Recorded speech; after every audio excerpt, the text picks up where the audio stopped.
اللهم صل على سيدنا ومولانا محمد وعلى آل سيدنا ومولانا محمد وبارك وسلم صلوا عليه.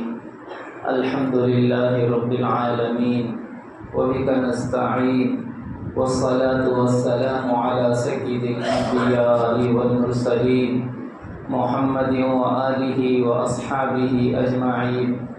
اعوذ باللہ من الشیطان الرجیم. بسم اللہ الرحمن الرحیم. وَلِلَّهِ عَلَى النَّاسِ حِجُّ الْبَيْتِ مَنِ اسْتَطَاعَ إِلَيْهِ سَبِيلًا. وقال نبينا ورسولنا صلى الله تعالى عليه وسلم من حج لله فلم يرفث ولم يفسق رجع كيوم ولدته أمه أو كما قال نبينا ورسولنا صلى الله تعالى عليه وسلم. اللهم صل على سيدنا ومولانا محمد وعلى آل سيدنا ومولانا محمد وبارك وسلم صلوا عليه. محترم و معزز بزرگوں، عزیزوں، دوستوں، بھائیوں، چونکہ الحمدللہ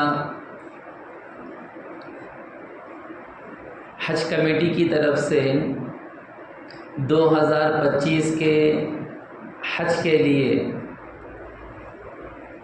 اعلانات ہو چکے ہیں، اسی مناسبت سے آپ احباب کی خدمت میں گزشتہ جمعہ حج کی فرضیت کا تذکرہ کیا گیا.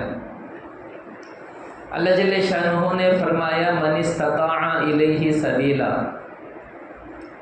تو اسی آیت کریمہ کے ذیل سے اور اسی کی مناسبت سے آپ احباب کی خدمت میں گزشتہ جمعہ حج کس پر فرض ہے، کن حالات میں فرض ہے، اس کی تفصیلات آپ احباب کی خدمت میں بیان کی گئیں. بزرگوں، عزیزوں، دوستوں، چونکہ حج بیت اللہ کا جو سفر ہے زندگی کا بہت ہی اہم سفر ہے، اور اگر دیکھا جائے تو امت میں اس تعلق سے بڑی بے احتیاطی، بڑی بے اعتدالیاں ہیں اور بڑی لاپرواہیاں ہیں. اس وجہ سے ہمارا معمول ہے ہر سال جیسے ہی حج کمیٹی کی طرف سے اعلانات ہوتے ہیں تو حج کے تعلق سے ہم آپ احباب کی خدمت میں گزارشات رکھتے ہیں کہ اللہ جل شانہ نے موقع دیا ہے زندگی میں ہم حج بیت اللہ کرائیں. تو گزشتہ جمعہ بھی اس تعلق سے بات ہوئی، انشاءاللہ اس جمعہ بھی حج بیت اللہ کے تعلق سے آپ احباب کی خدمت میں انشاءاللہ کچھ باتیں عرض کریں گے. بزرگوں، عزیزوں، دوستوں، اللہ جل شانہ نے حضرت ابراہیم علیہ السلام کو کعبۃ اللہ کی تعمیر کا حکم دیا. کعبۃ اللہ کی جو تعمیر ہے اس میں روایتیں مختلف ہیں کہ سب سے پہلے تعمیر کس نے کی. ایک روایت کے مطابق سب سے پہلے جو تعمیر کعبۃ اللہ کی ہوئی ہے اللہ نے فرشتوں کے ذریعے کروائی، اور ایک روایت کے مطابق ہے کہ حضرت آدم علیہ السلام نے کعبۃ اللہ کی تعمیر کی. پھر اس کے بعد مختلف زمانوں میں مختلف ادوار میں کعبۃ اللہ کی تعمیریں ہوتی رہیں. حضرت نوح علیہ السلام کے زمانے میں جب طوفان آیا تھا تو کعبۃ اللہ اس طوفان کے ساتھ وہ بھی بہہ کر نکل گیا تھا، لیکن اس کی بنیادیں باقی تھیں. اللہ جل شانہ نے حضرت ابراہیم علی نبینا علیہ السلام کو پھر دوبارہ کعبۃ اللہ کی تعمیر کا حکم کیا. حضرت ابراہیم علیہ السلام کے زمانے میں کعبۃ اللہ کے کوئی نشانات باقی نہ تھے. حضرت ابراہیم علیہ السلام جب اماں حضرت ہاجرہ کو اور دودھ پیتے بچے حضرت اسماعیل علیہ السلام کو لے کر آئے ہیں مکہ کو، تو مکہ میں کچھ نہیں تھا، وادی غیر ذی زرع کہا اس کو. وہاں نہ کوئی آبادی تھی نہ کوئی سہولتیں تھیں، بالکل جنگل میدان تھا. اور ہر طرف پہاڑیاں ہی پہاڑیاں تھیں.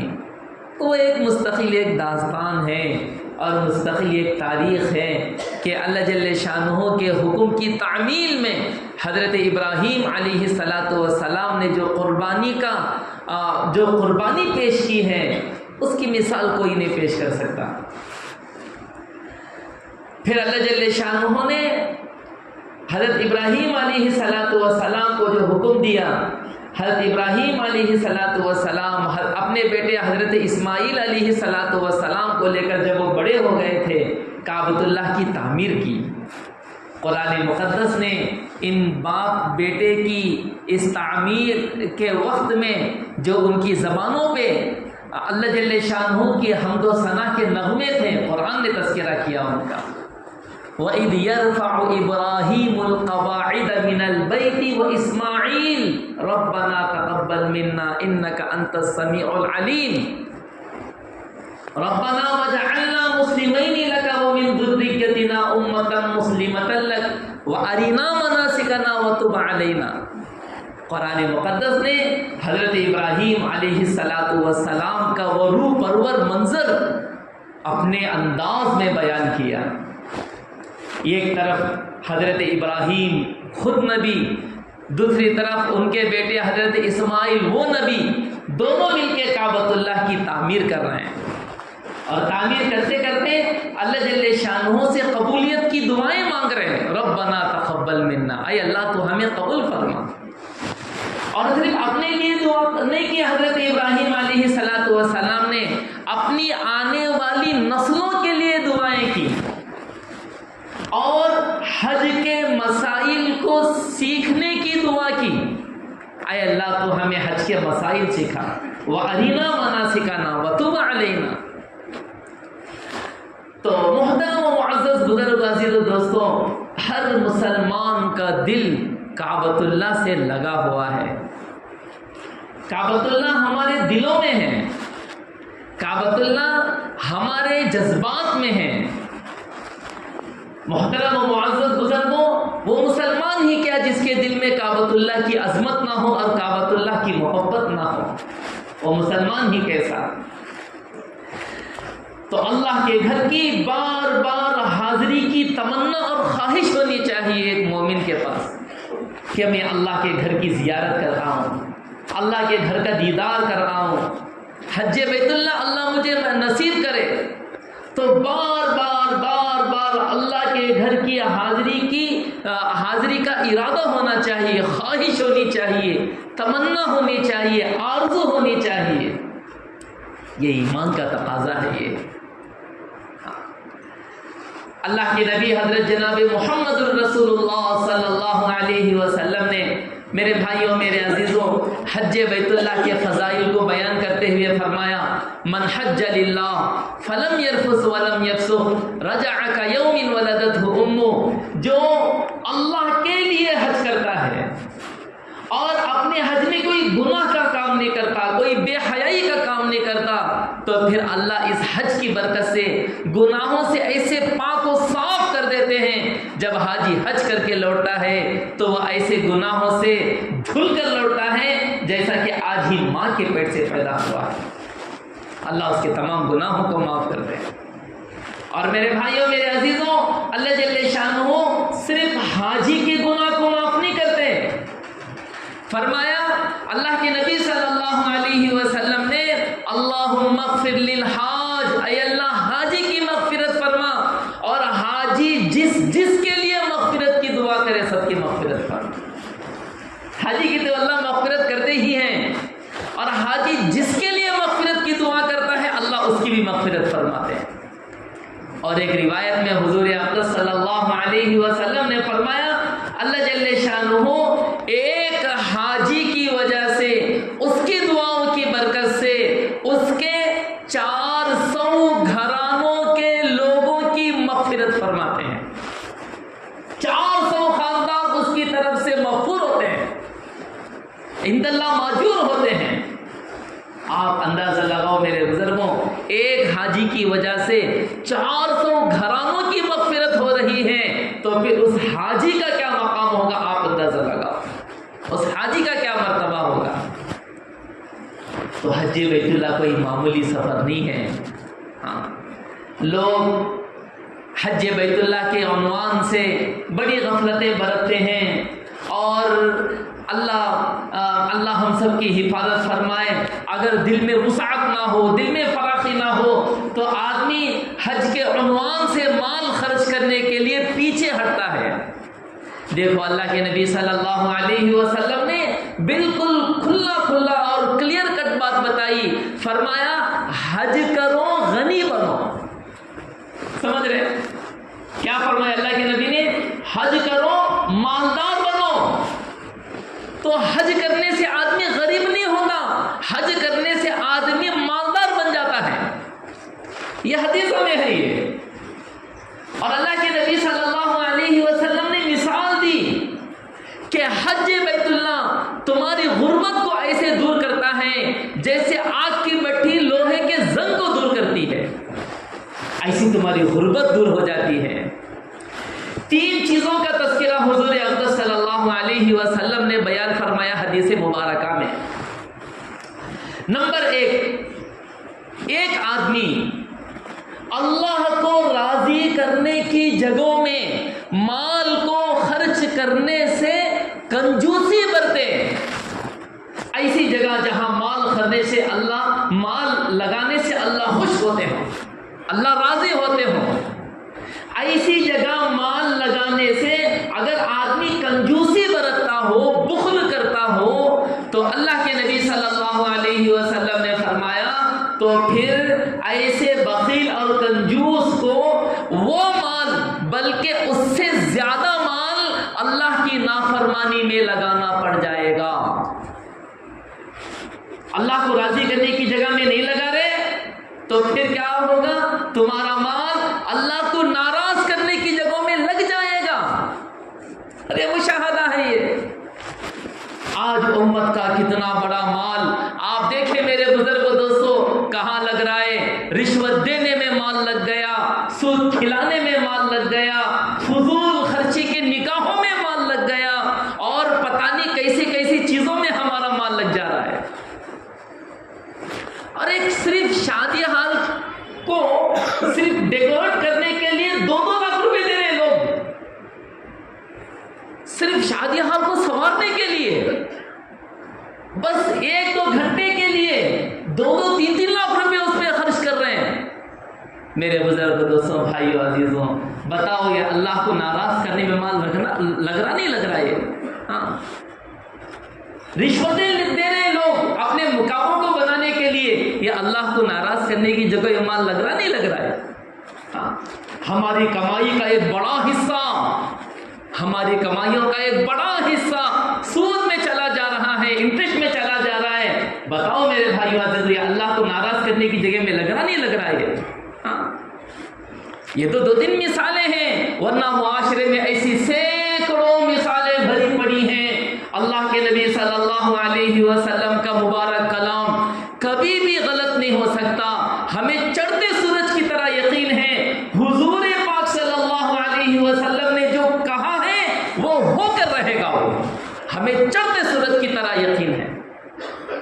اللہ کے نبی صلی اللہ علیہ وسلم نے فرمایا اللہ کو راضی کرنے کی جگہوں میں جہاں آدمی مال لگانے میں کنجوسی کرتا ہے تو پھر اللہ کو ناراض کرنے کی جگہوں میں اس کا مال لگ جاتا ہے مال. میرے بھائیوں، میرے عزیزوں، حج اتنا بڑا عمل ہے جہاں پر مال کی ایک وافر مقدار انسان ہماری خرچ ہوتی ہے. آدمی اگر یہاں مال لگانے میں کنجوسی کرے گا تو پھر اس کا مال وہاں لگے گا جہاں نہیں لگنا چاہیے، نہیں لگنے کی جگہ مال لگ جائے گا. لوگ 3-4 لاکھ روپے لگاتے ہوئے شان پت کرتے ہیں اور ان کے لاکھوں کا مال پتہ نہیں کن کن چیزوں میں لگ جاتا ہے. اللہ حفاظت فرمائے. ایک بات ہوئی. دوسری بات حضور اکرم صلی اللہ علیہ وسلم نے فرمائی کوئی بندہ حج کو اس وجہ سے ڈیلے کر رہا ہے کہ کوئی دنیا کا کام آ گیا، اسے کوئی مصروفیت، کوئی مشغولی آ گئی، حج فرض ہو گیا اس کے اوپر، اس پر حج فرض ہو گیا اور حج کرنے کے لیے مال بھی ہے، لیکن دنیا کی کسی مصروفیت کی وجہ سے اس نے حج کے ڈیلے کر دیا، مؤخر کر دیا، پوسٹ پون کر دیا، اللہ کے نبی صلی اللہ علیہ وسلم نے فرمایا اس کے آنکھوں کے سامنے حاجی جائیں گے اور حج کر کے آئیں گے، اس کا کام پینڈنگ کا پینڈنگ رہ جائے گا، اللہ اس کے کام کو روک دیں گے۔ دو باتیں ہی، تیسری بات اللہ کے نبی صلی اللہ علیہ وسلم نے بیان فرمائی، جو مومن بندہ اپنے کسی مومن بندے کی مدد کے لیے اپنے قدم کو نہ اٹھائے اور اپنے آپ کو روک لے، اس کی مدد کے لیے آگے نہ بڑھے، تو پھر اس کو کسی گناہ میں مدد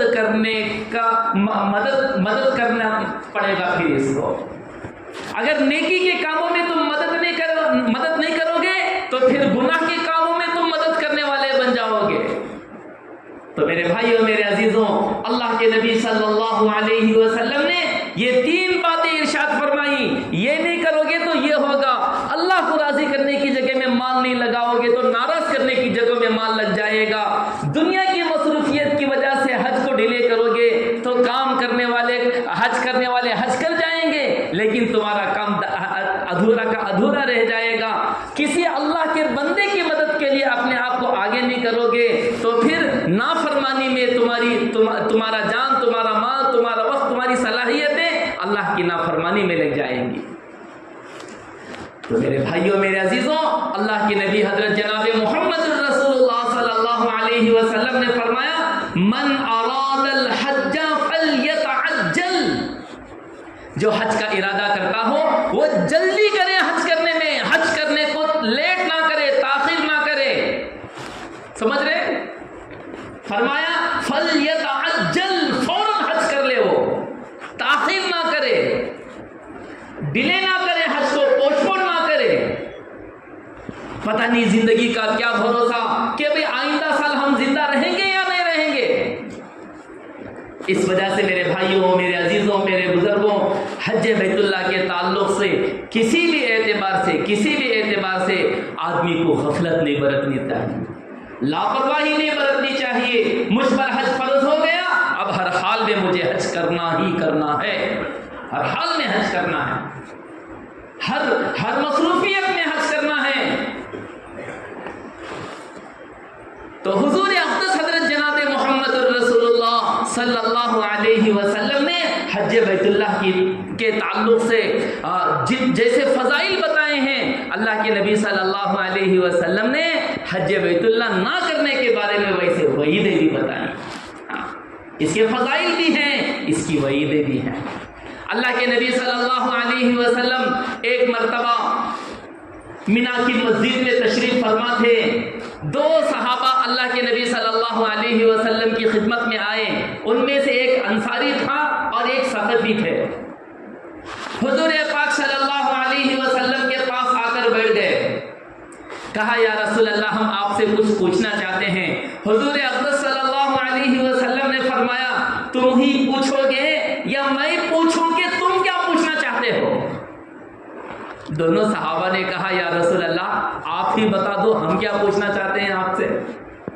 اللہ کے نبی صلی اللہ علیہ وسلم نے فرمایا تم دونوں آئے ہو تاکہ مجھ سے پوچھو کہ جب حاجی حج کرنے کے لیے نکلتا ہے تو اس کے سواری کے قدم پہ اللہ اسے کیا ثواب دیتے ہیں، جب وہ طواف کرتا ہے تو اس کے طواف پر اللہ اسے کیا ثواب دیتے ہیں، جب وہ صفا مروہ کی سعی کرتا ہے تو پھر اللہ اس پر اسے کیا ثواب دیتے ہیں، طواف کے بعد کی 2 رکعت نفل پر اللہ اسے کیا ثواب دیتے ہیں، جب وہ عرفات میں پہنچتا ہے اللہ اسے کیا ثواب دیتے ہیں، پھر جب وہ شیطان کو کنکریاں مارتا ہے اللہ اسے کیا ثواب دیتے ہیں، جب وہ طواف زیارت کرتا ہے اللہ اسے کیا ثواب دیتے ہیں۔ یہی سوال پوچھنے کے لیے تم میرے پاس آئے ہو۔ ان دونوں نے کہا یا رسول اللہ ہمارے ماں باپ آپ پر قربان، اس رب کائنات کی قسم جس نے آپ کو نبی بنا کر بھیجا ہے، یہی سوال کرنے کے لیے ہم آپ کی خدمت میں آئے تھے۔ اللہ کے نبی صلی اللہ علیہ وسلم نے فرمایا دیکھو جب حاجی حج کے ارادے سے گھر سے نکلتا ہے اس کی سواری کے ہر قدم پہ اللہ اسے ایک نیکی دیتے ہیں، ہر قدم پہ اللہ اسے نیکی دیتے ہیں۔ اس روایت میں ہے، ورنہ میرے بزرگ دوستوں دوسری روایتوں میں ہے حاجی جب حج کے سفر میں چلتا ہے اس کے ہر قدم پہ اللہ جل شانہ 70,000 اور ایک روایت میں 7 کروڑ نیکیاں اللہ اسے ہر قدم پہ دیتے ہیں۔ اللہ کے نبی صلی اللہ علیہ وسلم نے فرمایا جب حاجی طواف کر کے 2 رکعت نفل پڑھتا ہے اللہ جل شانہ ایک عربی غلام اللہ کے راستے میں آزاد کرنے کا اسے ثواب دیتے ہیں۔ جب حاجی صفا مروہ کی سعی کرتا ہے تو 70 غلام اللہ کے راستے میں آزاد کرنے کا اللہ اسے ثواب دیتے ہیں۔ جب حاجی عرفات کے میدان میں پہنچتا ہے اللہ جل شانہ اعلان کرتے ہیں میرے بندے مختلف علاقوں سے مختلف جگہوں سے پراگندہ بال بکھرے ہوئے حال میں میرے خدمت میں آئے ہیں، میری عزت و جلال کی قسم آج یہ میرے عزت و جلال کی قسم میں ان کے تمام گناہوں کو معاف کر دوں گا، اگرچہ ان کے گناہ ہو جائے سمندر کے جھاگوں کے برابر، درختوں کے پتوں کے برابر، ریت کے ذرات کے برابر، چاہے ان کے جتنے گناہ ہو جائے ان سب کو میں معاف کرنے کے لیے تیار ہوں، اور جن جن کے لیے یہ لوگ یہاں پر مغفرت کی دعا کرتے ہیں ان کی بھی مغفرت آج میں کر دوں گا۔ تو میدان عرفات میں صرف حاجیوں کی مغفرت نہیں ہوتی، وہ حجاج جن جن کی مغفرت کی دعا کرتے ہیں سب کی مغفرت ہو جاتی ہے۔ پھر حاجی اللہ کے نبی صلی اللہ علیہ وسلم نے فرمایا جب وہ شیطان کو کنکر مارتے ہیں، فرمایا اللہ کے نبی صلی اللہ علیہ وسلم نے ہر کنکر پر اللہ جل شانہ حاجی کا وہ گناہ معاف کرتے ہیں جو گناہ اسے تباہ و برباد کرنے والا ہوتا تھا۔ جو اس نے بڑا گناہ کیا اور ایسا بڑا گناہ جو اس کو تباہ و برباد کرنے والا تھا، اللہ شیطان کو کنکر مارنے کی برکت سے اس کا وہ گناہ معاف کر دیتے ہیں۔ اور جیسے ہی وہ سر کا حلق کرتا ہے، جیسے ہی وہ قربانی دیتا ہے، اللہ کے نبی صلی اللہ علیہ وسلم نے فرمایا یہ قربانی اس کے لیے ذخیرہ ہوگا کل روز محشر۔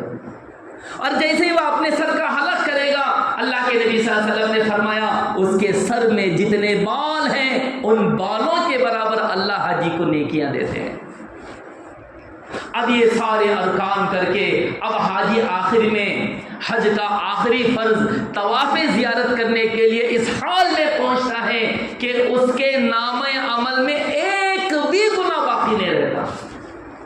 اللہ کے نبی صلی اللہ علیہ وسلم نے فرمایا جب حاجی طواف زیارت کرتا ہے ایک فرشتہ اللہ کی طرف سے حاجی کے پاس آتا ہے، اس کے دونوں مونڈے کے درمیان فرشتہ اپنا ہاتھ رکھ کے کہتا ہے اب یہاں سے نئی زندگی گزار، اللہ نے تیری زندگی کے تمام گناہ معاف کر دیے، اب یہاں سے ایک نئی زندگی گزار۔ میرے بھائیوں، میرے عزیزوں، میرے بزرگوں، اللہ کے نبی صلی اللہ علیہ وسلم نے بڑے فضائل بتائے، بڑے فضائل بتائے۔ اس وجہ سے میرے بزرگوں، بھائی، امت میں ایک بہت بڑا طبقہ ایسا ہے جن پر حج فرض ہو چکا ہے لیکن ان بیچاروں کو معلوم ہی نہیں ہے کہ ہم پر حج فرض ہے۔ اللہ کے دیکھو عموماً ہمارے نوجوان سوچتے ہیں کہ بھئی شادی کے بعد ہی حج کریں گے، شادی کے بعد حج کو جائیں گے، حالانکہ ان کے پاس اتنا مال ہوتا ہے کہ ان کے اوپر حج فرض ہو گیا ہوتا ہے۔ اللہ کے نبی صلی اللہ علیہ وسلم نے فرمایا حج بیت اللہ کو نکاح پر مقدم کرو، یہ حدیث ہے۔ اللہ کے نبی نے وضاحت کے ساتھ ان نوجوانوں کو خطاب کرتے ہوئے فرمایا جو وہ کہیں یہ نہ سوچیں کہ بھی نکاح کے بعد حج کریں گے۔ اللہ کے نبی نے خصوصیت کے ساتھ فرمایا حج بیت اللہ کو نکاح پر مقدم کرو، پہلے حج کرو پھر نکاح کرو۔ الگ الگ ماحول اور الگ الگ مزاجیں لوگوں کی الگ الگ طبیعتیں ہیں، نہیں لوگ آئندہ حج کریں گے، پھر حج کریں گے، آئندہ سال حج کریں گے، اب حج کریں گے، جب حج کریں گے۔ زندگی اس طریقے سے گزرتی چلی جاتی ہے، اور یاد رکھو میرے بزرگوں، جتنا ہم مؤخر کریں گے حج بیت اللہ کو، جتنا ہم ڈیلے کرتے چلے جائیں گے اتنا گنہگار ہم ہوتے چلے جائیں گے۔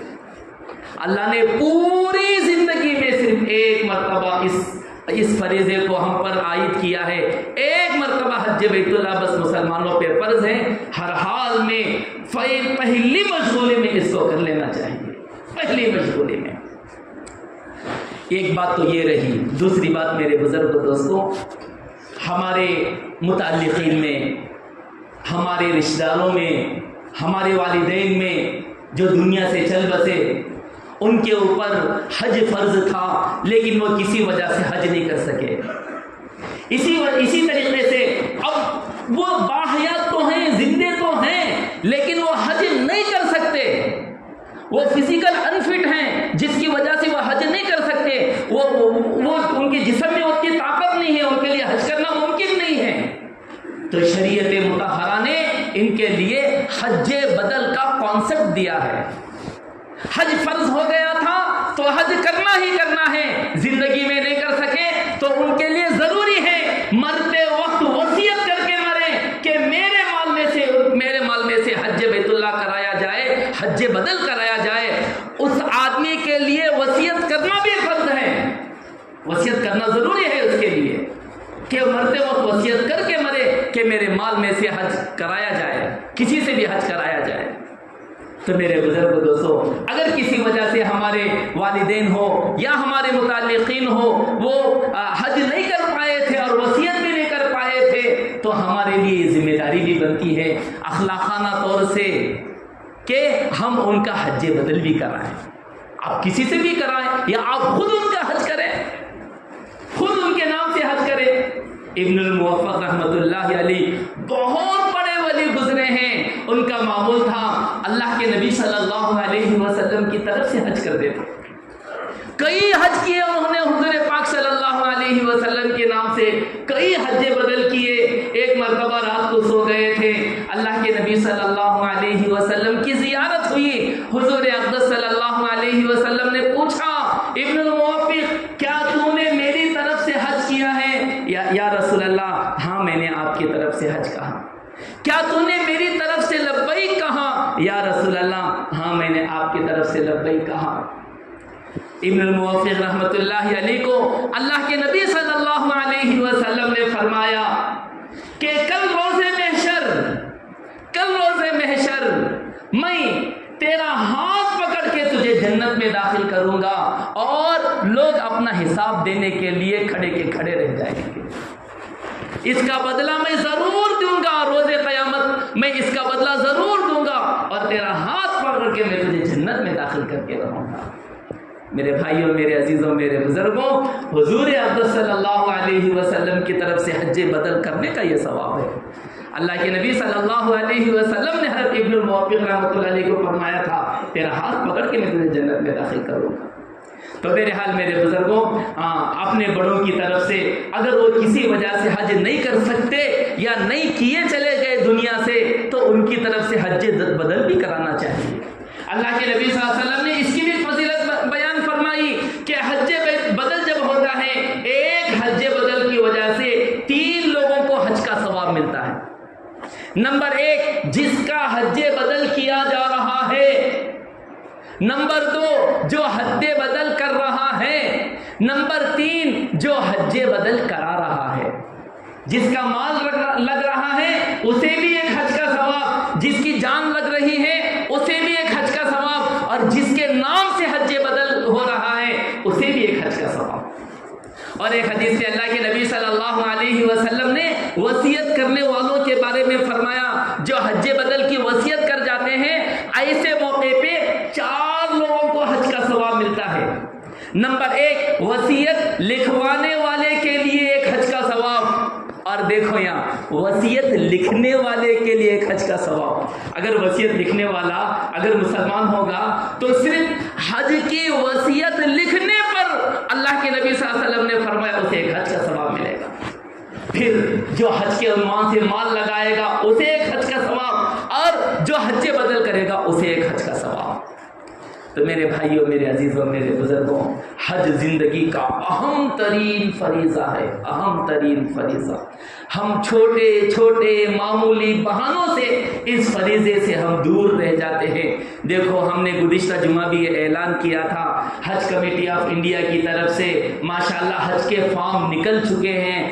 آن لائن آپ کو حج کے فارم اویلیبل ہیں. آپ اپنے مالوں کا حساب لگائیں اور حج بیت اللہ کی فکر کریں. یہاں پر اگر ماشاءاللہ گھر کے ذمہ دار احباب بیٹھے ہیں تو آپ فکر کرو اپنی اولاد کا حج ہوا یا نہیں ہوا, اپنے گھروں میں آپ کی بہوؤں کا حج ہوا یا نہیں ہوا, خواتین کا حج ہوا یا نہیں ہوا. آپ فکر کرو میرے بھائیوں, میرے عزیزوں, میرے بزرگوں, فکر کر کے زندگی کا یہ اہم ترین فریضہ ہے, اسے پہلی مشغولی میں اللہ کے اس عظیم فریضے کو ادا کرنے کی فکر کریں.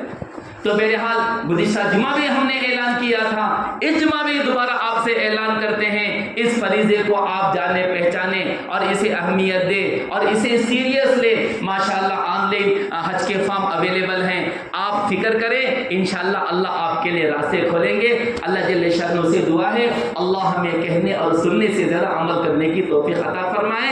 آمین ثم آمین. وما علینا الا البلاغ المبین. سنتوں کا وقفہ ہے, ساتھی سنتیں پڑھ لیں.